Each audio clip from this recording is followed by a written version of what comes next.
si muchos habláramos de la Segunda Guerra Mundial y las últimas refriega. Siempre se nos vendrá a la mente la batalla de Berlín en Europa o Iwo Jima en el Pacífico junto con el lanzamiento de la bomba atómica sobre Japón. Por ello otros eventos anteriores se han visto empantanados hasta ser eventos poco conocidos para el gran público por las gigantes de esta gran guerra. Una de las campañas más desconocidas tras el fin de la guerra en Europa es el esfuerzo soviético en la guerra contra el Imperio del Japón. Tras la caída de Alemania, los aliados occidentales habían anteriormente presionado a Stalin para su intervención abriendo un frente contra los japoneses. Tras la derrota de la Alemania nazi, el enemigo que la Unión Soviética más quería eliminar. Finalmente Stalin cedió a los pedidos, y batallones que acababan de luchar en suelos europeos serían movilizados nuevamente a la frontera de Manchuria, lugar aún ocupado por los japoneses. El 9 de agosto, luego de reunir gran cantidad de hombres, tanques, aviones y artillería, se llevaría a cabo el 9 de agosto la Operación Tormenta de Agosto. Mediante una guerra relámpago a lo rusa, las fuerzas niponas serían rápidamente destruidas en días. Conocida como Guerra Ruso-Japonesa de 1945, fue vista también como una operación de venganza contra Japón luego de la deshonrosa derrota del Imperio ruso en la Guerra Ruso-Japonesa de principios del siglo XX. Ese mismo día se llevaría a cabo uno de los últimos enfrentamientos en archipiélagos y las últimas batallas en el frente del Pacífico, la cual sería conocida como la Campaña de las Islas Kuriles. Las Islas Kuriles son un archipiélago de islas que se extiende desde el nordeste de Hokkaido en Japón y la península de Kamchatka. Estas islas fueron ocupadas por Rusia tras expulsar a los Ayunus, pero fueron cedidas a Japón tras el Tratado de San Petersburgo. Las fuerzas defensoras japonesas estaban ya de por sí en desventaja, pues estas estaban muy dispersadas a lo largo de la cadena de islotes. Por si fuera poco, las guarniciones estaban compuestas más que nada por tropas sin experiencia al ser los veteranos movilizados para combatir la ofensiva estadounidense. En temas materiales, las aeronaves niponas estaban reducidas de sus 600 aparatos originales a una veintena de aviones para ser usados solo de kamikazes. En total se contabilizan unos 80.000 hombres y menos de 100 tanques en tierra. Mientras tanto, el Ejército Rojo buscaba limpiar su derrota durante el imperio del zar por la desastrosa conclusión de la guerra de 1905. A pesar de contar con una enorme capacidad material bélica, los rusos estaban acostumbrados a luchas en campo abierto y en ciudades, sin embargo carecían de experiencia en luchas de desembarcos, cosa que los estadounidenses ya eran pioneros. Por tierra, mar y aire, el Ejército Rojo invadiría las Islas Kuriles a través de la región defensiva de Kamchatka. En primer lugar, la fuerza terrestre al mando del general Alexei Nevzhko fue constituida por la 101ª División de Fusileros transportados por la Flota Roja.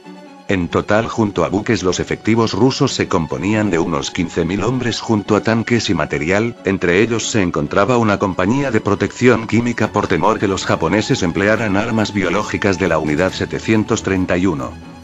Durante el trayecto, la fuerza anfibia silenció sus transmisiones y tuvo una escolta constituida por aviones de la 128ª División Aérea Mixta que sobrevolaron las embarcaciones en todo momento para evitar sorpresas. Así transcurrieron las cosas hasta que la noche del 17 al 18 de agosto, los navíos rusos pararon máquinas frente a una isla de Shumsu oculta por la niebla. Bajo el amparo de la noche y la neblina, el 18 de agosto de 1945, la Flota Roja y la batería costera de largo alcance situada en el Cabo Lopatka, península de Kamchatka, iniciaron su bombardeo naval contra la isla de Shumsu. Tras esto, las lanchas de desembarco se abrían paso entre un mar violento. El destacamento japonés ubicado en el lugar, compuesta por 8.000 hombres, tenían órdenes de entregarse al enterarse de la rendición del emperador Hirohito, pero al comprobar que los vehículos anfibios que se aproximaban eran rusos y no estadounidenses, decidieron no acatar la orden y luchar. Los cañones japoneses sobrevivientes abrirían fuego destruyendo varias embarcaciones que eran un blanco fácil por el mal clima. Los soldados rusos que lograron llegar a la playa fueron víctimas de las ametralladoras. Este desembarco tan costoso, al perder los rusos 30 embarcaciones, logró su objetivo de asegurar la playa. Los infantes luego silenciarían las defensas costeras repeliendo los intentos japoneses de expulsar a los soviéticos. Mientras tanto, en la isla de Paramolir los rusos desembarcaban para luchar contra una guarnición de 14.000 japoneses, la cual constituía la base logística del resto de archipiélagos. A diferencia de la anterior, este desembarco ocurrió sin problemas pues gracias al control del aire soviético las defensas japoneses fueron destrozadas por lo que la infantería luego debía limpiar posición tras posición japonesa. Mientras tanto en Yumsu, los rusos recibieron refuerzos y la ofensiva blindada nipona de unos 18 tanques fue frustrada tras la llegada de cañones antitanque formando una formidable línea de defensa. Otros eventos importantes en dicha batalla fue la lucha para dominar la Kota 170, una posición fortificada japonesa la cual fue tomada tras un sangriento combate, entre otras el último avión con el que contaban los japoneses despegó del aeródromo de Yumsu en plan kamikaze que impactó contra una embarcación rusa en la costa. Al día siguiente, el 19 de agosto los combates se concentraron entre el cabo Kotomari, el cabo Kotutan y el cabo Saki con una serie de bombardeos artilleros y cargas de infantería hacia las líneas de trincheras y búnkers nipones. Sin embargo, la batalla no terminaría por una victoria rusa, sino tras que los japoneses recibieran órdenes de su gobierno de rendirse, tras un primer intento de la delegación japonesa de dialogar, siendo frustrada porque los operadores de un cañón japonés que no recibió el aviso disparó contra los barcos rusos lo que llevó a reanudar la lucha un tiempo más, se retomaría a las conversaciones tiempo después y formalmente el 21 de agosto los defensores japoneses se rindieron. Tras la toma de ambas islas por un elevado número de más de 500 rusos por unos poco más de 200 japoneses, los rusos se apresuraron a ocupar el resto de islas al saber que los japoneses recibieron órdenes de rendirse.